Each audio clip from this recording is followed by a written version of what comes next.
ভবিষ্যৎ মার্কিন আঘাত মোকাবিলায় গেরিলা শৈলীর প্রস্তুতি নিচ্ছে ভেনেজুয়েলা। সারা দেশে সেনা ও অন্যান্য বাহিনী মোতায়েন করা হয়েছে। ভেনেজুয়েলা সম্ভাব্য মার্কিন স্থল অভিযান প্রতিরোধের প্রস্তুতি হিসেবে দেশব্যাপী গেরিলা ধরনের সামরিক ব্যবস্থা জোরদার করেছে। এক বিবৃতিতে বলা হয়েছে, এ প্রস্তুতির অঙ্গ হিসেবে স্থল, আকাশ, নৌ, নদী ও ক্ষেপণাস্ত্র বাহিনী সহ বিভিন্ন ইউনিটে মোতায়েন করা হয়েছে। একই সঙ্গে পুলিশ, মিলিশিয়া ও স্থানীয় নাগরিক ইউনিটগুলোকেও এই প্রস্তুতির সঙ্গে যুক্ত করা হয়েছে।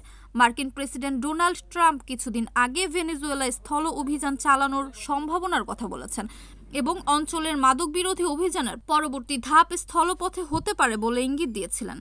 পরে তিনি এমন কোনো স্থল অভিযান নেওয়ার ইচ্ছা প্রকাশের দাবি অস্বীকার করেন। প্রতিবাদে ভেনেজুয়েলার প্রেসিডেন্ট নিকোলাস মাদুরো বলেছেন, অনতিবিলম্বে দেশ দুর্নীতি ও বহিরাগত হস্তক্ষেপ থেকে বাঁচাতে সকল রকম উদ্যোগ গ্রহণ করবে এবং নাগরিক ও সামরিক বাহিনী মিলেমিশে যে কোনো আগ্রাসন প্রতিহত করবে। রয়টার্স উল্লেখ করেছে, ভেনেজুয়েলার সামরিক সক্ষমতা ন্যূনতম কিছু সীমাবদ্ধতার সম্মুখীন।